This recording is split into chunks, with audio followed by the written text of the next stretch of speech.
애달교 성도 여러분, 오늘 하루도 평안히 잘 보내셨지요? 오늘도 열왕기와 말씀을 가지고 은혜를 나누고자 합니다. 우리는 계속해서 이 엘리사 선지자의 사역에 대해서 살펴보고 있습니다.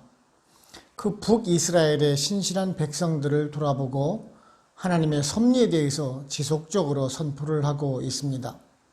오늘은요, 비록 적국이지만 아람의 군대 장관이었던 나아만의 그 문둥병 치유 사건을 다루고 있는 것을 보게 됩니다. 오늘의 말씀은요, 조금 신앙생활을 하신 분이라면 너무나도 잘 알고 있는 그러한 내용이기도 합니다. 많이 들어왔던 내용이죠. 하나님의 말씀에 불순종하던 북이스라엘 백성과는 달리 그 이방인이었지만은 여호와 하나님에 대한 순종적인 모습을 보여줌으로 인해서 북이스라엘 백성들의 그런 완악함과 죄악성을 부각시키기 위해서 우리가 이 열왕기하 오늘의 말씀을 기록된 것으로 우리가 볼 수가 있습니다. 오늘의 말씀을 보게 되면은 정말 한편의 그 소설을 보는 듯한 그런 인상을 받습니다. 당대 그 군대 장관이었지만 불치병에 걸린 나아만, 그리고 적국의 포로로 끌려갔지만은 주인에게 희망을 전해주는 북이스라엘 출신의 여종, 작은 여종, 그리고 나아만의 그 치료에 관심을 가지고 있는 그런 아람 왕, 그리고 또한 무기력한 북이스라엘의 왕, 그리고 이러한 고민을 해결하는 엘리사, 주인에게 충원을 하는 나아만들의 그 종들, 그리고 순종하는 모습을 보이는 그런 나아만 장군, 그리고 또한 이제 뒤에 살펴보겠지만은 탐욕을 부리고 있는 엘리야의 종, 그 게하시에 대해서 아주 다양한 인물이 등장하고 있는 것을 보게 됩니다. 다분히 이러한 그 소설적인 요소가 등장을 하지만은 조작된 허구가 아니라 실제적인 사건을 다룬 성경의 스토리입니다. 우리가 다음 주에도 다루겠지만은 물질적인 탐욕으로 인해서 나아만 대신에 병을 얻게 되는 그 게하시를 대조시킴으로 인해서 하나님 말씀에 대한 순종의 여부가 복과 심판으로 나누게 된다는 것을 밝혀주고 있습니다. 나아만 장군이 아주 엄청난 재물을 가지고 엘리사에게 치료를 부탁하였지만은 엘리사는 이 예물을 거절을 하게 됩니다. 그리고 나아만 장군은 하나님께 대한 신앙이 처음부터 있었던 것은 또한 결코 아닌 것을 보게 됩니다. 하지만 종들의 권면을 듣고 따름으로 인해서 치유되는 이적을 보게 됩니다. 결국 이러한 나아만의 치유는 하나님께서 베풀어 주신 그러한 아주 절대적인 은혜라는 것을 알게 됩니다. 우리들 역시 또한 우리들의 구원이 우리들의 자격에 있거나 또한 믿음이 있어서가 아니라 전적인 하나님의 은혜라는 것을 깨닫게 됩니다. 오늘은 이러한 말씀을 살펴보면서 우리가 또한 은혜를 나누고자 합니다. 첫째는 우리 성도는요, 세상 속에서 영향력을 끼치는 존재입니다. 말씀 3절을 보시면은 그의 여주인에게 이르되 우리 주인이 사마리아에 계신 선지자 앞에 계셨으면 좋겠나이다. 그가 그 나병을 고치리이다 하는지라 라고 말씀을 하고 있습니다. 오늘 이 말씀의 배경을 살펴보게 되면은요, 그 열왕기상의 그 마지막에 나오고 있는 그 아합 왕을 죽게 만든 그 아람의 왕, 그 벤하닷 2세가 있을 때 그 군대 장관으로 있었던 그 사람의 이름이 나만이라는 것을 알게 됩니다. 그 아합의 뒤를 이어서 이제 여호람이 왕으로 있을 때로 우리가 이때가 추정이 되고 있습니다. 이 나만의 이름은 뭐 기쁘다, 즐겁다, 아름답다라는 뜻을 가지고 있습니다. 그리고 이제 그 직위가 군대 장관이라고 기록을 하고 있는데요. 전체 군대를 주관하는 사람, 그 주관자, 즉 요즘으로 말한다면은 군대 그 참모총장 같은 직위를 가진 사람입니다. 그리고 이제 그가 나병 환자라고 기록을 하고 있는 것을 보게 되는데요. 근데 나병 환자는 실질적으로 그 당시에도 격리가 되어서 생활을 해야 하는 당시에 아주 중요한 병입니다. 이 상황에 대해서 여러 가정이 있지만은요, 군대 장관으로 왕 앞에 나가야 되는 지위를 가진 것으로 보아서 나병을 말하는 그런 한센병을 가진 것이 아니라 악성 피부병을 가진 것을 또한 추정을 하기도 합니다. 일종의 뭐 피부 백반증 같은 증상도 당시에는 그 나병으로 취급을 하기도 했었습니다. 아무튼 지금 군대 장관 나아만은 이러한 악성 피부병으로 인해서 고생을 하게 됩니다. 그런데 바로 이런 불행을 면할 수 있는 길을 알려주게 된 사람이 바로 곧 나만 장군의 그 아내에게 수종을 들던 작은 여종입니다. 이 여종은 아람 사람이 아닙니다. 과거 북이스라엘과의 전쟁 중에서 사로잡아와서 노예로 삼은 아주 불쌍한 소녀입니다. 사실 아람과 북이스라엘은 당시 그 적국으로 간주되는 그러한 앙숙관계의 나라입니다. 자신을 노예로 삼은 원수 같은 존재이기도 합니다. 그럼에도 불구하고 지금 그 원수의 가정에 충성을 하고 있고 또한 구원의 방도까지 제시해주고 있는 그러한 모습을 보게 됩니다. 어린 소녀가 아직 철이 없어서 이런 행동을 했을까요? 물론 그럴 수도 있을지도 모르겠습니다. 하지만 두고 온 조국 그 이스라엘에 엘리사라는 선지자가 있고 여호와 하나님께서 낫게 해줄 수 있을 것이다라는 그 믿음을 가진 것으로 보아서 아주 지혜로운 소녀임에는 틀림이 없습니다. 이런 소녀의 행동을 통해서도 우리들의 그 성도들이 어떻게 취해야 될 그 태도를 또한 배우게 되는 것 같습니다. 사실 우리는 자신에게 조금이라도 소홀히 싫게 대하거나 또 내가 싫은 사람에게 원정을 베풀어 준다는 것이 그리 쉽지만은 않습니다. 내가 냉소를 보내거나 아예 말을 하지 않으려는 것이 보통의 모습입니다. 나에게 작은 잘못을 해도 정말 서로 담을 쌓고 용서를 하는 것이 결코 쉽지 않은 세상 속에서 살아가기도 하는 것이 우리들의 모습이기도 합니다. 사실 이것이 보통의 모습입니다. 그런 상대방이 잘못한다거나 또한 불행해지면은 박수를 치고 겉으로 표현을 안 해도 속으로는 좋아라 하는 것이 일반적인 세상 사람들의 모습이 아닙니까? 그런데요, 이런 것은 하나님께서 좋아하시는 모습이 결코 아닙니다. 잠언 24장 17절에도 이런 말씀이 있습니다. 내 원수가 넘어질 때 즐거워하지 말며 그가 엎드러질 때에 마음에 기뻐하지 말라라고 말씀하고 있습니다. 주님께서도 이렇게 말씀하시죠. 누가복음 6장 35절에서요. 오직 너희는 원수를 사랑하고 선대하며 아무것도 바라지 말고 꾸어주라. 그리하면 너희 상이 클 것이요 또 지극히 높으신 이의 아들이 되리니 그는 은혜를 모르는 자와 악한 자들에게도 인자하시느니라 라고 말씀하셨습니다. 사실 우리들이 나만의 그 장군의 그 여종보다 낫다라고 누가 장담을 할 수가 있겠습니까? 그렇습니다. 우리는 성도입니다. 하나님의 백성입니다. 세상 속에서 선한 영향력을 끼칠 수 있는 사람이라는 점입니다. 나만에게 치료될 수 있는 방법을 알려주게 되고 결국은 나만의 치유를 받게 되면 물론이고 하나님까지도 영접하게 되는 아주 놀라운 일을 우리가 성경을 통해서 보시지 않습니까? 우리는 사실 우리들 주변에 있는 사람들을 돌아볼 수 있어야 합니다. 하나님의 도움의 손길을 원하는 수많은 사람들이 있다는 사실을 기억을 해야 합니다. 그들이 지금 우리들의 손길을 기다리고 있다는 것을 우리는 알아야 한다는 것이죠. 여러분의 작은 도움을 통해서 하나님을 알 수 있게 하고 또한 도움을 받을 수 있는 기회가 된다면 분명 여러분은 하나님의 칭찬과 또한 기쁨이 되는 사람이 될 것입니다. 저와 여러분들은요, 이런 사실을 아시고 오늘도 이웃들에게 선한 영향력을 끼칠 수 있는 사람, 하나님의 은혜의 손길로 인도할 수 있는 그런 믿음의 성도님들이 다 되시기를 바랍니다. 둘째는요, 하나님의 은혜는 선물과도 같은 것입니다. 말씀 5절을 보시면은 아람 왕이 이르되 갈지어다 이제 내가 이스라엘 왕에게 그를 보내리라 하더라. 나만이 곧 떠날 새 은 10달란트와 금 6,000개와 의복 10벌을 가지고 가서라고 말씀을 하고 있습니다. 아람 왕이 그 나아만 장군의 그 치료를 위해서 지금 북이스라엘로 보내고 있습니다. 그리고 그 북이스라엘의 왕에게 서신을 쓰고 이제 선물을 보내게 됩니다. 보시게 되면은 은 10달란트와 금 6,000개라고 기록을 하고 있습니다. 당시 그 1달란트가 한 34kg 정도 됩니다. 거의 은 무게만 해도 지금 340kg입니다. 그리고 한 세겔이 11.4g 정도 되니까요. 지금 이 금의 무게는 대략 한 68kg가 조금 넘는 그러한 금의 양입니다. 아주 어마어마한 금액의 예물입니다.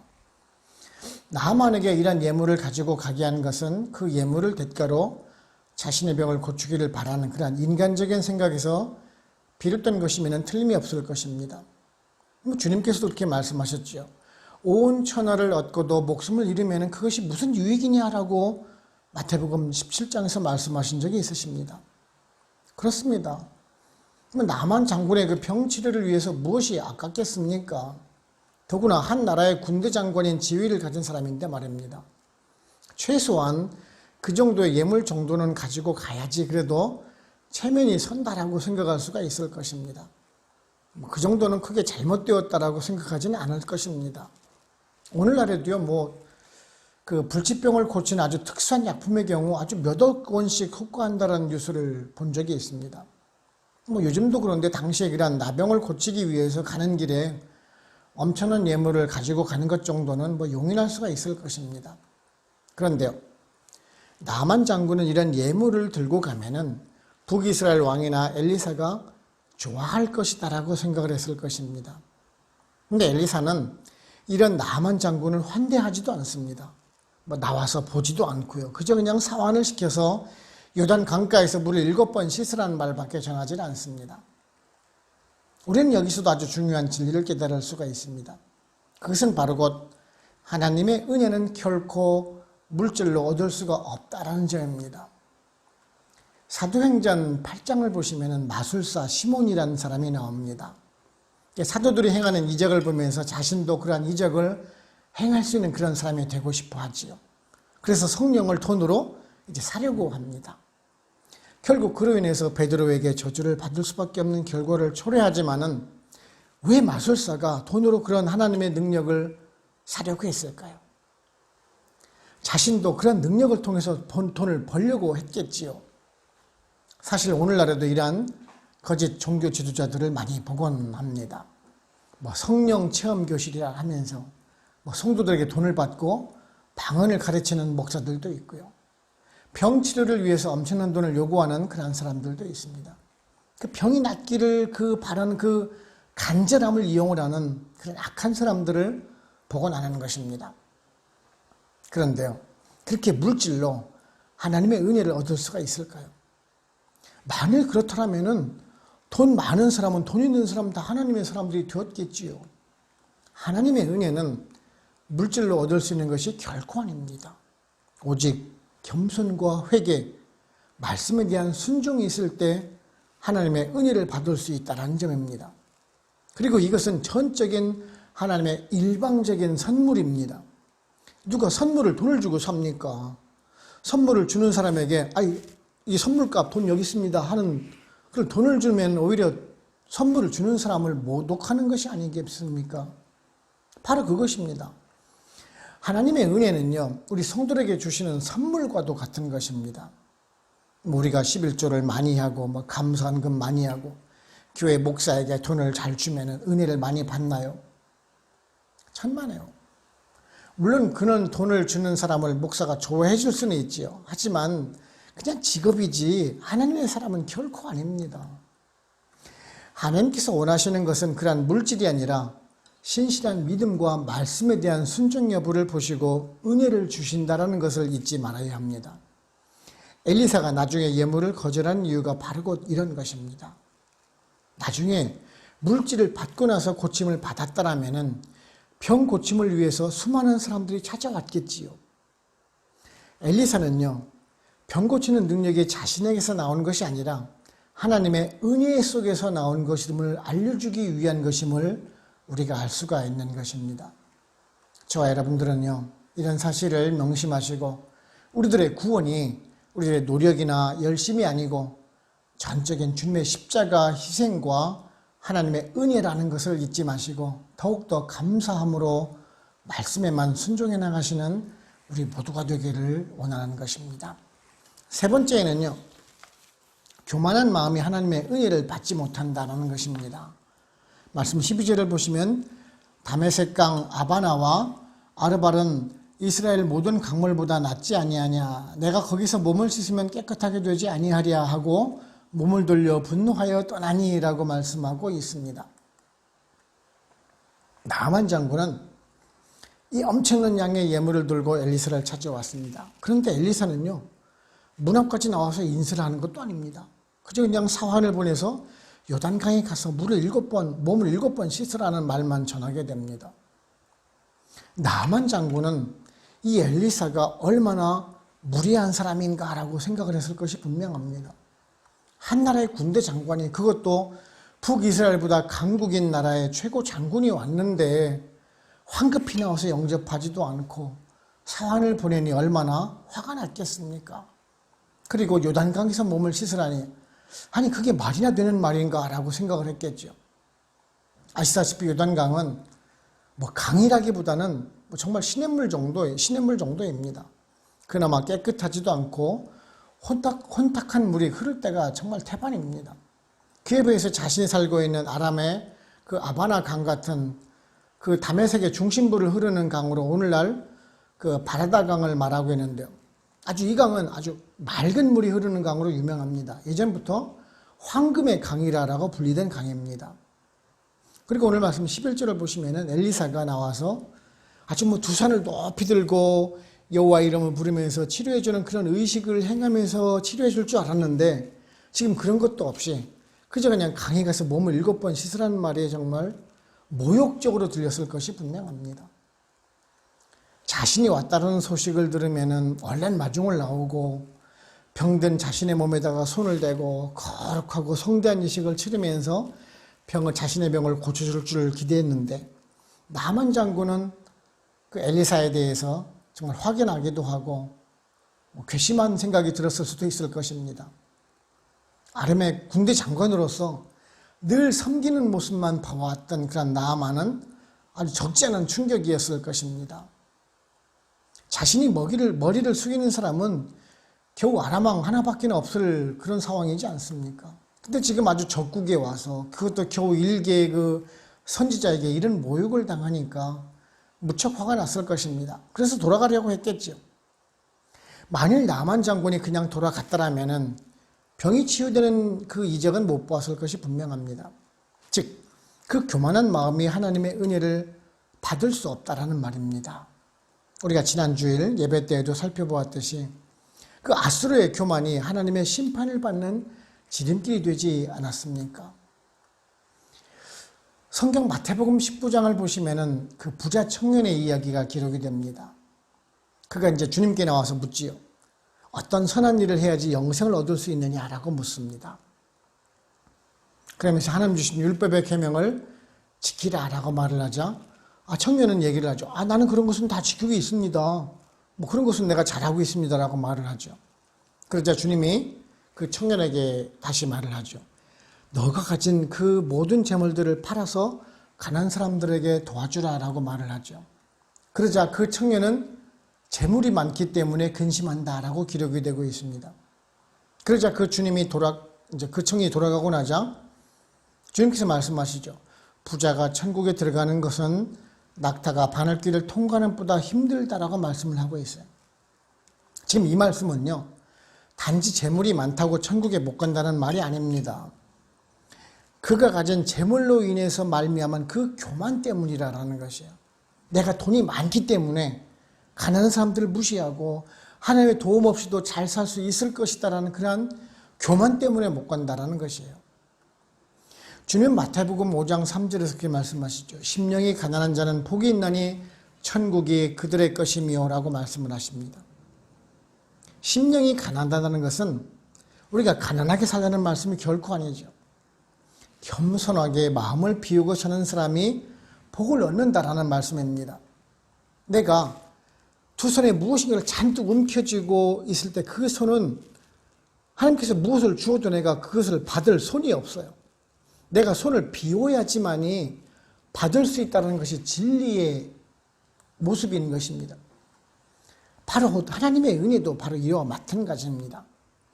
내가 가진 돈이나 명예, 권력이 나를 구원시키지를 못하는 것입니다.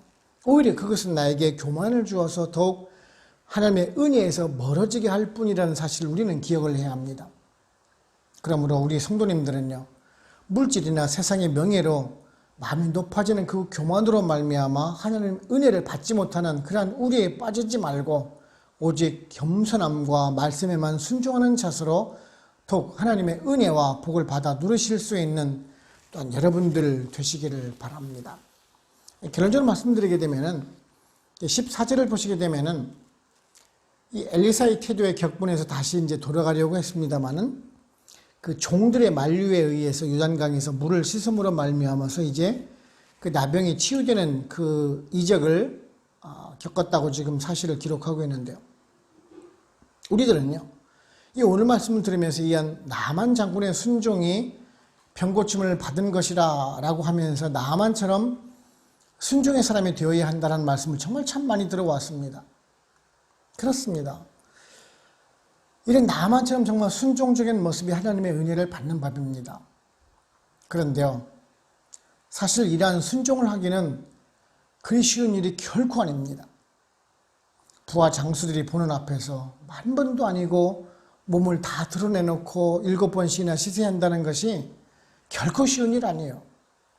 한 번 들어갔다 나왔을 때만 해도 조금이라도 변화가 있으면 계속하기는 쉬웠을 것이에요. 근데 2번, 3번, 4번, 5번, 6번 들어갔다 나올 때만 해도 전혀 변화가 없었을 것입니다. 만일 우리라면은 이럴 때 어떤 마음이 들었을까요? 정말 내가 이거 괜히 하고 있는 것 아닌가? 내가 속은 것은 아닌지? 내가 부하 장수들 앞에서, 정말 종들 앞에서 정말 창피하고 무한한 마음이 들지 않을까라는 생각 우리는 안 들었을까요? 저는요, 마지막 7번 행할 수 있는 것이 믿음이라고 생각을 합니다. 7이라는 숫자는 완전을 뜻하는 숫자입니다. 여리고성을 함락을 시킬 때 7번 도는 것을 여러분들은 다 기억을 하실 것입니다. 그런 끝까지 순종하는 모습 말입니다. 우리들이 아직 완전한 순종을 보이고 있는지 정말 돌아볼 말씀이 아닌가라고 생각을 해봅니다. 우리들 주변을 보게 되면 참으로 어려운 현실이 우리들의 앞을 가로막을 때가 정말 참 많아요. 그럴 때 하나님께 간구하고 도와주시기를 우리가 기도를 하죠. 그런데요, 우리가 1번, 2번 기도하다가 안 되면은 하나님께서 이것을 허락해 주시지 않는구나라고 포기하시진 않으십니까? 믿음은요, 끝이라는 것이 없는 것입니다. 그것은 간절함과는 차원이 다른 얘기예요. 우리들의 믿음이 이렇게 약하다면 주님은 왜 십자가에서 모진 순환의 고통을 겪으면서 하나님의 뜻에 순종을 하셨습니까? 저와 여러분은요, 이러한 주님의 믿음을 본받기를 원합니다. 믿고 순종하기로 한 이상 끝까지 믿음을 지키면서 순종함으로 보이는 그런 나만 장군처럼요, 하나님의 약속이 성취되는 것을 경험하시면서 복을 받아 누리실 수 있는 우리 베들교회 모든 성도님들이 다 되시기를 주님의 이름으로 축원을 합니다. 기도하겠습니다. 하나님 아버지 감사합니다. 오늘도 말씀을 통해서 우리들에게 교훈해 주시니 감사를 드립니다. 아람의 군대장관 나만 장군이 나병을 얻었지만은 북이스라엘의 여종을 통해서 하나님과 엘리사를 알게 되고 엘리사를 찾아와서 나병이 치유되는 사건을 보면서 정말 그 믿음의 순종이 얼마나 중요한 것인지를 깨닫게 됩니다. 우리들도 성도라 불려주셨건만 하나님의 말씀에 얼마나 순종하는 삶을 살아가고 있는지, 전적인 믿음의 순종을 얼마나 보이고 있는지 한번 돌아보기를 원합니다. 우리들은 우리들의 기준으로 삼아서 이만하면 되겠지, 이 정도면 충분한 거야 하면서 아니란 태도를 가지고 정말 그 믿음을 타협하는 믿음의 순종을 보이고 있는지 한번 되돌아보게 됩니다. 정말 전적인 순종이 하나님의 은혜를 받고 그 믿음의 순종이 복으로 이어진다는 사실을 깨닫고 우리들도 하나님께 전적인 순종을 통해서 하나님의 믿음을 입증해 나가는 그러한 귀한 성도로 살아가기를 원합니다. 오늘도 힘들고 어려울 때 우리를 인도하시고 지켜주시는 이는 하나님밖에 없다는 것을 깨닫고 늘 말씀대로만 순종하며 그 말씀에 의지하고 살아갈 수 있는 우리 모든 성도님들 다 될 수 있도록 성령님 이끌어 주시옵소서. 이 또한 남은 한 주간도 하나님과 동행하며 어렵고 힘든 이 나이지리아 생활 속에서 그래도 보호하시고 인도하시는 하나님의 은혜를 경험하며 하나님과 동행하는 귀한 한 주를 살기를 소원하옵고 예수님의 이름으로 감사하며 기도하옵나이다. 아멘. 축도를 마칩니다. 지금은 우리를 구원하시는 예수 그리스도의 은혜와 하나님 아버지의 크신 사랑하심과 성령님의 인도하시고 역사하시고 우리와 같이 교통하심이 베델한인교회 모든 성도님들과 그들의 가정과 직장, 사업체 그리고 선교지와 베델교회 위에 지금으로부터 영원토록 함께 합시기를 간절히 축원하옵나이다. 아멘.